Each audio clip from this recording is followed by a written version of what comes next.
kadang ada berantemnya juga karena emang sayang banget gitu loh. Halo semuanya, selamat datang di channel Arianto Family. Kita kenalan dulu, ini video pertama kita ya. Nah, aku Nisa Gusman dan ini Ari sebagai suami. Jadi intinya sebenarnya kita bikin video ini adalah biar kita bisa ngobrol. Iya, kenapa? Karena kalau misalnya sehari-hari itu kita emang ada ngobrolnya juga, ada main-mainnya juga. Cuman di balik itu, Bang Ari ini dia tuh selalu main game, nonton. I love game. Ya, itulah. Ya intinya sih sebenarnya ini acaranya kan cuma untuk curhat suami istri aja. Iya, betul. Kita sebenarnya nggak pakai tema sih, lebih ke ngalir aja gitu ya. Tapi sebelumnya kita mau bercerita dulu. Sebelum kita nikah itu kita pacaran berapa lama? Terus awal kenal gimana? Kenapa harus ditekankan awal kenalnya? Karena sebelum nikah itu kita pacaran berapa lama ya? 9 tahun kurang lebih. 9 tahun dan tanpa ada kata-kata putus nggak sih? Kata putus nggak ada, cuman disuruh nyari yang baru aja. Iya. Tapi ya mungkin karena satu sama lainnya Masih saling ego aja sih, lebih ke ego, lebih belum bisa nahan diri mungkin. dan bisa bertahan karena saling Ya, saling ngalah aja sih. Jadi intinya tuh kita mulai pacaran itu dari guanya itu di semester 3 kuliah, dia semester 1 udah pacaran. ya. Bukannya mau kuliah malah pacaran. Masa ya sih 2014 itu semester 2 enggak? Semester 2, semester 4 berarti. Ya, pokoknya kita tuh nih pacaran awalnya itu 2014, nikah 2023. Iya, 2023.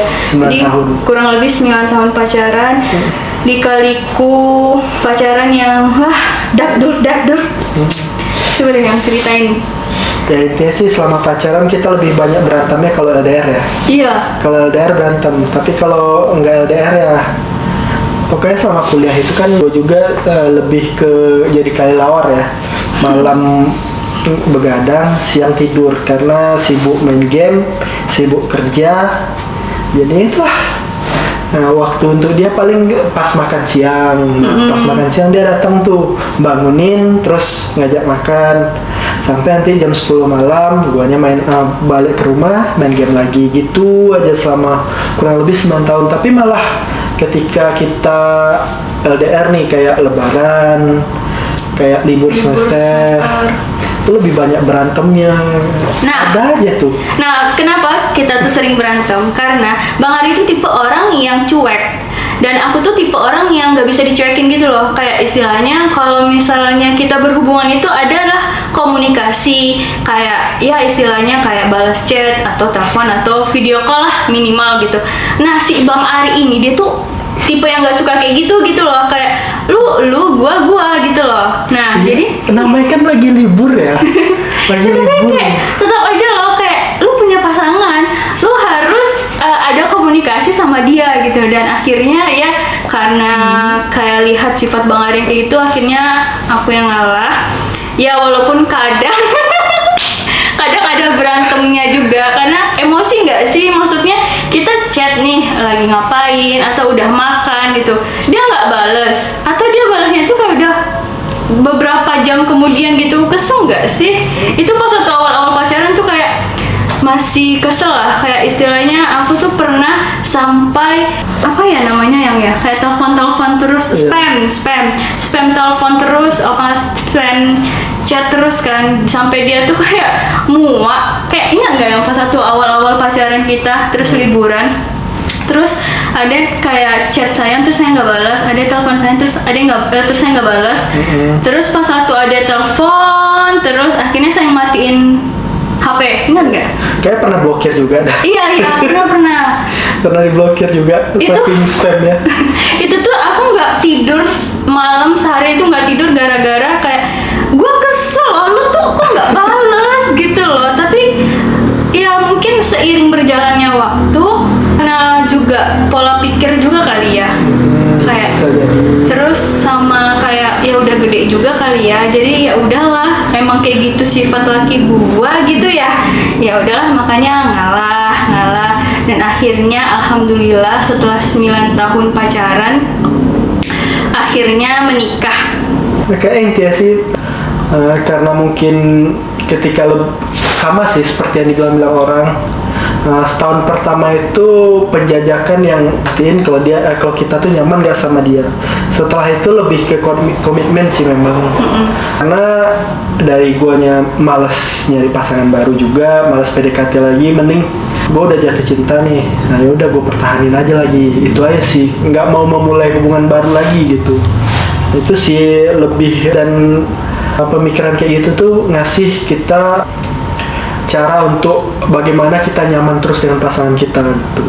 1 tahun awal pacaran itu kita masih sering berantem sih, kayak mungkin karena PDKT kita juga sebentar nggak sih yang kayak Maret atau Februari ya? Nggak tahu, pokoknya ada event, gue sebagai pengurus BEM waktu itu ada event, tiba-tiba kenal sama dia, itu pun bukan kenal sih, lebih kayak dia ngajak foto, selesai ngajak foto, tukaran pin BB kayak enggak ada tukaran pin BB, tiba-tiba sayang tuh nge-add ada di BB. Nah, nggak tahu itu tuh dapat pinnya tuh dari mana. Lupa kayaknya, pokoknya selesai add itu udah chat terus ngajak kampus bareng. Sampai itu juga ada dramanya tuh karena dia lagi dekat sama senior juga. Jadi itu seniornya tuh kayak kesel banget sama gua. Lu ngapain sih dekat-dekatin yang dianggap dia sebagai adek ketika itu ya, adek. Ya udah, dia bilang, ngapain sih lu ngedekatin adek gua?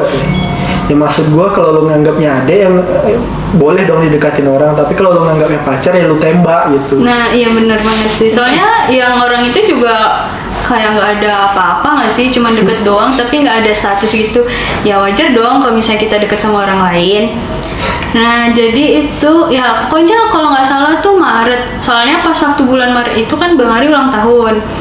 Nah nggak tahu kenapa ya waktu itu tuh aku tuh ngasih coklat gitu kayak HBD Bang Ari ke dia, dan aku tuh minta ditraktir. Nah pas waktu terakhir drama juga, ingat gak sih yang awalnya kita mau makan di warung steak, cuma karena di mana-mana tuh warung steaknya full, akhirnya kita makan di nasi goreng kayak di pinggir jalan gitu. Bukan nasi goreng sih, Iya sih? dia kan jual semua sih. Iya juga sih, tapi istilahnya tuh aku makannya tuh nasi goreng. Nah habis dari makan itu sakit perut, dan semenjak itu gue nggak pernah ngajak dia makan di pinggir jalan again. Dan semenjak itu Bang Ari nggak mau nentuin tempat makan sampai detik ini. Kayak istilahnya mau makan apa yang terserah, yang kita mau makan apa terserah lah, makan di mana aja. Terus gue bingung dong mau makan apa ya. Jadi mungkin kayak itu dari traumanya nggak sih? Mungkin sugesti kali ya. Tapi ya memang malas juga akhirnya mikir nanti takutnya terjadi hal yang tidak diinginkan lagi gitu. Tapi fun fact ya, gue sebelum pacaran sama dia nggak pernah tuh ngerasain yang namanya makanan-makanan junk food bermerek kayak KFC, Pizza Hut, pokoknya sejenis-jenis makanan kayak gitu yang ada mereknya lah.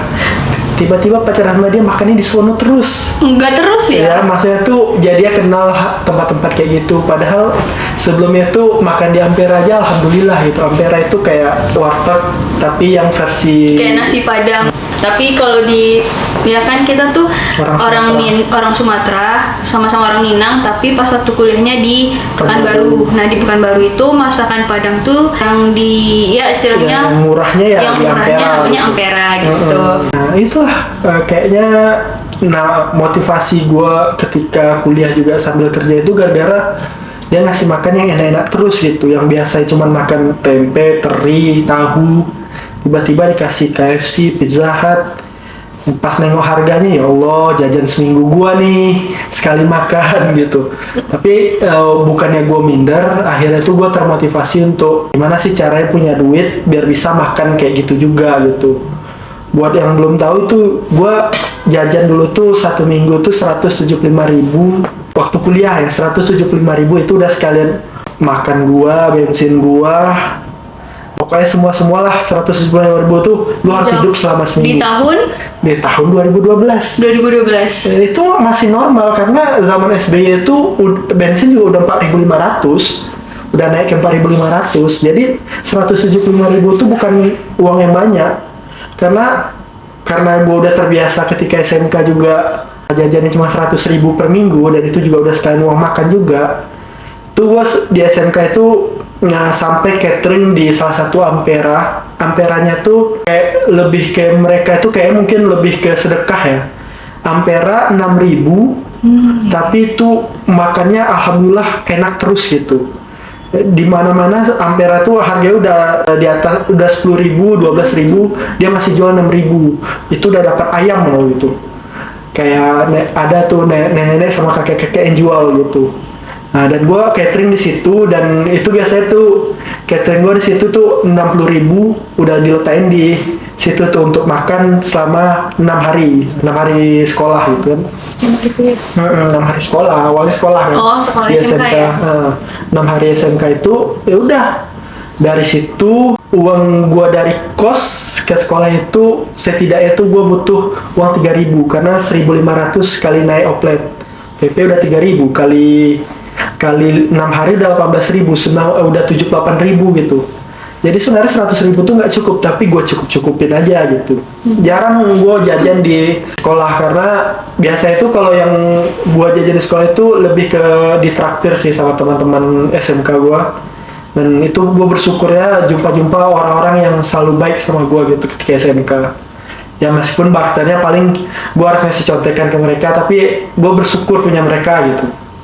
Terus ketika kuliah jumpanya orang kayak gini lagi gitu, yang royal makan di mana-mana. Jadi gue berpikirnya gimana caranya gue tuh bisa ngasih feedback lah sama dia gitu, gue ngasih makan yang sama kayak gitu. Dari situ gue mulai jualan online. Pas kebetulan juga gue ngambil mata kuliah pilihan gue itu adalah e-commerce atau jualan online gitulah untuk apanya, dan dosennya itu ngasih target selama 1 semester tuh kita harus punya gross income sebanyak 10 juta. Sementara modal gua ketika itu gua udah nabung beberapa minggu, beberapa bulan untuk modalnya aja itu cuma sekitar 500 ribuan gitu. Itu kita udah pacaran ya? Udah 500.000 tuh akhirnya tuh gue pakai untuk jualan powerbank solar panel. Ingat Sepatu KW. Tuh gue masih dropship tuh. Nah, jadi ketika ada yang order baru gue pesan gitu. Dari situ pindah ke jual HP bekas. Udah lumayan duitnya tuh ada sekitar 1,5. Jual HP bekas, beli HP yang harganya di bawah normal pasaran, gue beli terus jual lagi. Sampai akhirnya tuh terkumpul juga lah passive income itu 10 juta, dan itu uang terbanyak yang pernah masuk ke rekening gue lah gitu. Yang biasanya itu dikirimin cash dari orang tua itu lewat lewat kiriman superband lah, orang bilang travel. Nah itu cuma 150.000 seminggu, tiba-tiba di rekening itu gue buka rekening kan isinya tiba-tiba bisa nyampe 10 juta. Sebagai orang yang kagetan, akhirnya duit itu habis juga. Duitnya itu habis untuk apa gitu ya? Untuk update makan sama teman-teman, karena gua kos-kosan gue juga jadi base camp kan. Jadi akhirnya makan bareng mereka, terus ganti handphone, ngasih handphone ke adek. Ya habisnya di situ-situ aja sih.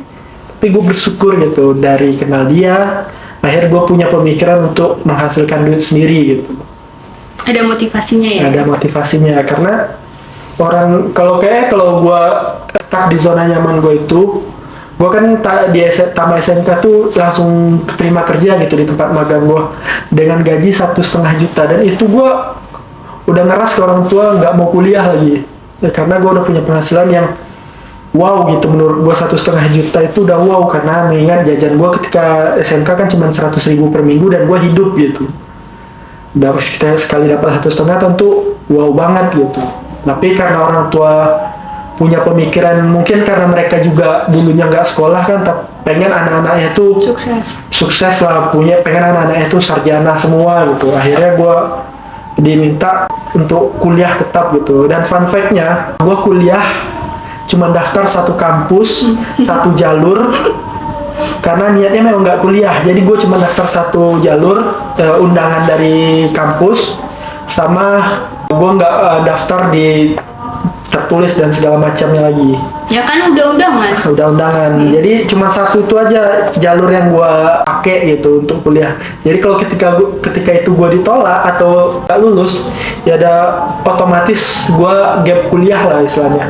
Tahun depan lagi gua mulai lagi. Kalau nggak di jalur mandiri yang jalur notabene pasti bakalan makan biaya yang besar, dan itu gua pasti nggak akan mau gitu.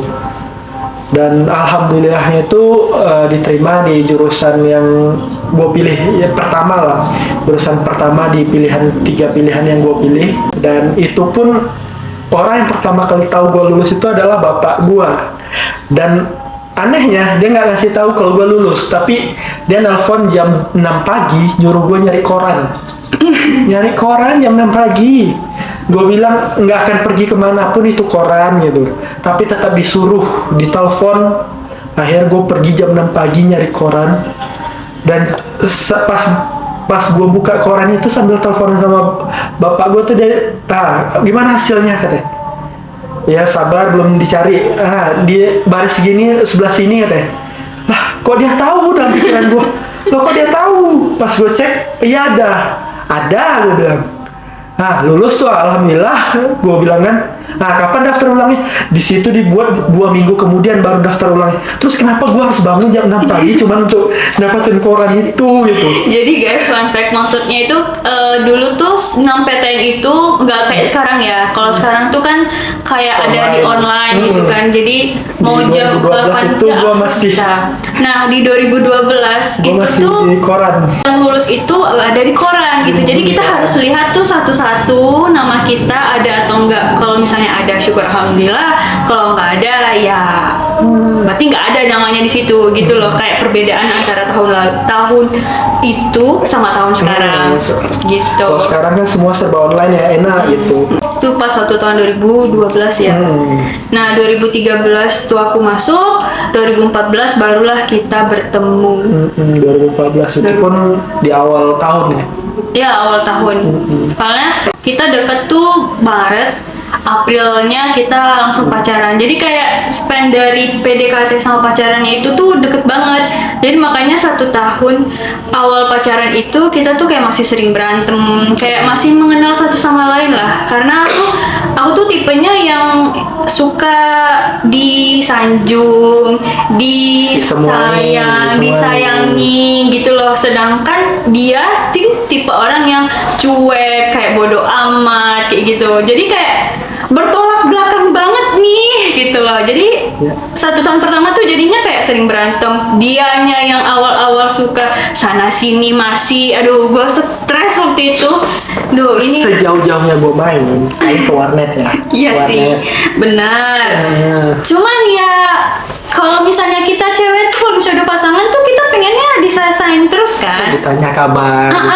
Dan dia tuh bukan tipe orang kayak gitu loh. Jadi belajar akhirnya kayak saling kenal sifat satu sama lain. 2 tahun kedua sampai tahun ke-9 itu ya masih ada berantemnya juga. Cuman nggak sehebat awal tahun pertama. Nggak seintens tahun pertama. Kalau tahun kedua tuh ya berantem kita ya paling cuman ketika LDR doang. Tahun kedua, tahun ketiga, tahun keempat kayak udah bodo amat lah. Cuman kayak nih komitmen yang harus kita pertahanin. Ini orang yang kita sayangin itu kayak di tahun keempat sampai ke-9 itu udah yuk kita jalin ini sebagai tempat kita bangun rumah kita lah istilahnya. Nah kita bangun ini tempat nyaman kita gitu. Udah nggak mikirin lagi tentang ya mungkin yang selain pasangannya dipikirin cuma hobi aja lagi kayak main game terus kerja gitu. Meskipun waktu itu gue kerja pun dia masih ngekor gitu. Kemanapun gue pergi ya dia ngikut. Gue kerja di mana juga disamperin sama dia. Orang lagi kerja tiba-tiba dia pelanggannya, gimana dong? Orang lagi jualan kebab dia pembelinya. Ya, apa kan kita support pasangan kita gitu loh. Jadi intinya yang apa nih kalau misalnya sepasang kekasih, gimana caranya orang itu bisa bertahan sampai sejauh kita? Jangan gitu. Jangan pacaran. Iya juga ya. Jangan pacaran. Nikah, selesai nikah baru berantem pacaran. Lebih seru. Astagfirullahaladzim. Tapi alhamdulillahnya kita Nggak sih, setelah nikah sih lebih banyak gue yang ngalah sih.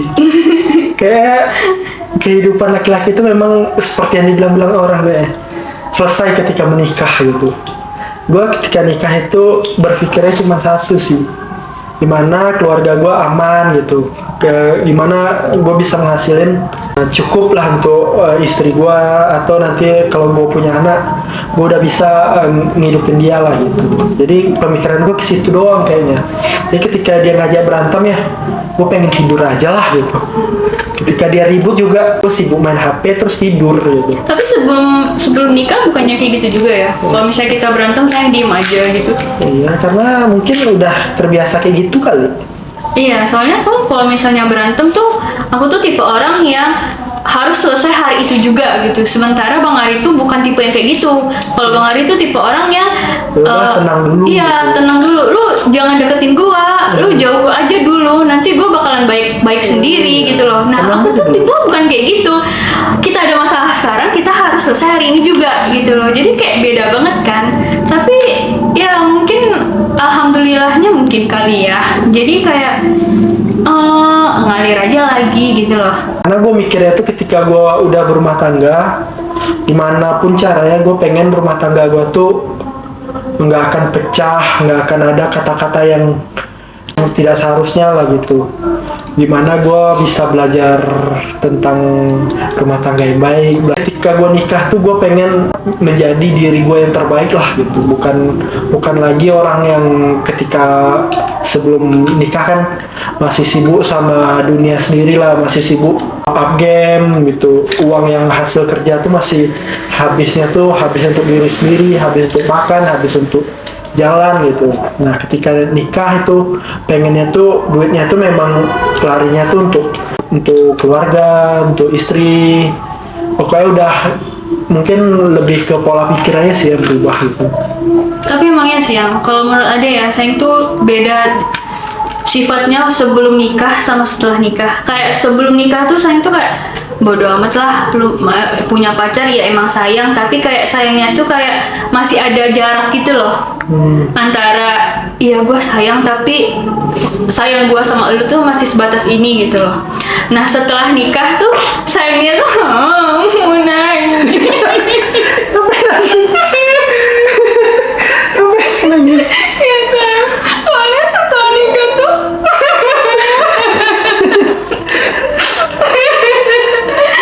Pokoknya setelah nikah tuh guys, ini adalah suara tertinggi gua.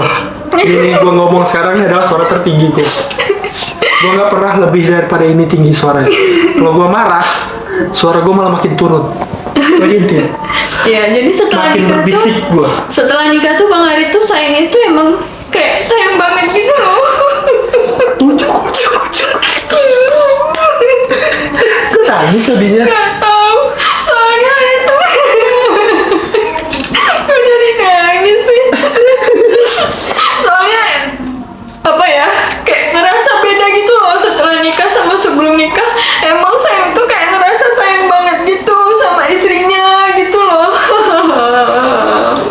Nggak tahu sih guys, mungkin karena gue udah terbiasa ngelihat orang tua berantem ya dari kecil ya. Jadi ketika gue pengen berumah tangga tuh, gue nggak pengen ngulangin hal yang sama. Gue adalah orang yang pengen ngerusak tradisi lah istilahnya. Sama kayak ketika di SMK, gue kan SMK Taruna tuh. Tradisi kita itu adalah senior tidak pernah salah. Tradisi itu adalah tradisi yang dipertahankan oleh senior-senior gue yang istilahnya ketika nyampe ke gue juga gue tuh harus hormat sama mereka, gue tuh harus istilahnya tuh nunduk lah ketika jumpa mereka.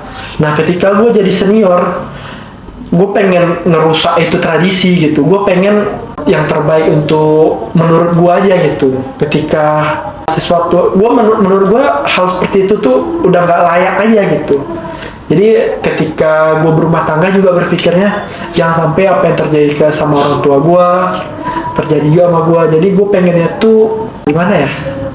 Ya itulah, gue nggak pengen marah-marah, gue nggak pengen ya sekalian jadi orang sehat juga lah. Kalau nggak marah-marah kan hipertensi nggak tinggi ya. Itu aja lah intinya. malah setelah nikah itu malah aku yang lebih sering marah sama Bang Ari daripada dia. Kayak kebalik gitu, kayak pas waktu pacaran tuh kayak ya gue selalu nurutin apa kata Bang Ari, iya gitu. Tapi pas waktu setelah nikah tuh malah nggak tahu ya, mungkin nggak tahu juga ya apa kalian tuh setelah nikah yang ceweknya tuh emang lebih sering emosian atau gimana, nggak tahu juga. Cuman kata Bang Ari sih aku sering marah ya kayak gitu. Cuman kayak marah semarah-marahnya aku tuh Bang Ari tuh masih sabar gitu loh. Kayak wah setelah nikah tuh wah ternyata dia tuh emang sesayang itu gitu loh. Makanya kayak sedih banget. Tapi kenapa saya kayak gitu ya? Ya mungkin ya itu tadi pemikirannya tuh soalnya kan ayah sama mama abang kan waktu abang kecil itu udah berantem lah gitu. Abang tuh udah hidup di keluarga yang setiap harinya tuh berantem lah gitu. Makanya ketika tamat SMP itu abang mikirnya capek itu ngedengerin orang berantem gitu. Akhirnya tamat SMP udah pengen pisah orang tua tuh karena itu. Akhirnya tuh lihat dunia lebih luas. Ada nggak apa namanya keluarga-keluarga yang apa emang kayak gini gitu, keluarga tuh harus berantem gitu. Ternyata enggak gitu. Pergi main tempat teman keluarganya harmonis gitu. Ketika ditanya sama dia pernah berantem orang tuanya, pernah, tapi nggak seintens keluarga gua gitu. Jadi ya pemikirannya tuh ya udahlah ya, selesai tradisi berantemnya selesainya di generasi ini aja gitu. Generasi selanjutnya tuh udah nggak kayak gitu lagi lah gitu. Meskipun gue bersyukur ya punya orang tua kayak sekarang itu ngedidik gue keras gitu, ngedidik gue nggak takut ngambil keputusan apapun yang gue ambil gitu. Apapun yang gue ambil di hidup gue itu adalah hasil dari didikan orang tua gue, menurut gue gitu sih. Tanya. Gue paling anti kalau ngobrolin orang tua anjir, udah pasti nangis gitu. Tapi mama sama abah emang keren banget ngedidik Bang Ari. Suami saya ini sangat luar biasa, sabarnya, pekerja kerasnya, apa ya, kayak ngebahagiain istrinya itu luar biasa banget gitu loh. Kayak yang pengen ini, yang pengen itu selalu dikasih. Kalau misalnya nggak ada uang nanti ya, kalau misalnya udah ada uang baru kita beli. Tapi kalau misalnya ada uang pasti bakalan dikasih gitu. Kayak makasih suamiku sayang. Ya karena mungkin gue pengen orang-orang yang gue sayang sekarang itu nggak ngerasain gitu apa yang gue rasain dulu. Ketika gue pengen sesuatu, gue nggak bisa dapatin gitu. Gue harus kerja dulu, gue harus ini, gue harus itu.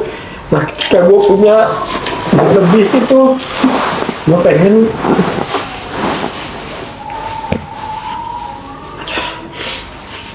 pengen orang-orang yang dekat sama gue tuh nggak perlu nahan gitu apa yang mereka pengen.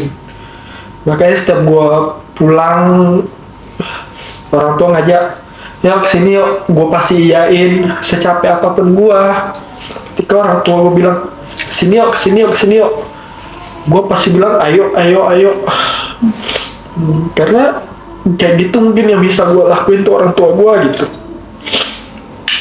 Itu cara gue terima kasih aja sih sama orang-orang yang sayang sama gue gitu. Itu aja sih. Ya tau gue cara ngungkapin rasa sayang mungkin ya cara satu-satu yang bisa gue lakuin ya kayak gitu mungkin. Ngasih dan ngasih aja gitu. Karena Bang Ari tuh tipe orang yang nggak ngasih tahu dengan ucapan tapi dengan perbuatan. Kayak bilang I love you aja itu kayak yang bilang I love you kayak gitu. Itu sebelum pacaran ya, kayak I love you bodo amat gitu. Itu tuh ingat banget tuh. Pokoknya setiap pacaran itu dia jarang banget bilang I love you too atau I love you. Tapi setelah nikah misalnya dibilang I love you too gitu. Kalau misalnya ya tolongin ini dong I love you. Nah baru tuh bilang I love you gitu. Tapi walaupun dari ucapan dia itu jarang mengatakan I love you, tapi dengan perbuatan dia itu udah mengatakan gue sayang banget loh sama lo. gue peduli sama lu kayak gitu sama Bang Ari. Jadi kayak istilahnya kalau misalnya pasangan itu ngerti satu sama lain gak sih? Nah gitu perjalanan hidup kita dari pacaran sampai nikah. Mungkin video pertama ini kita akhiri dulu. Mungkin nextnya kita nggak tahu mau bahas apa. Kalau kalian mau tahu kisah kita yang lain mungkin bisa komen aja deh gitu.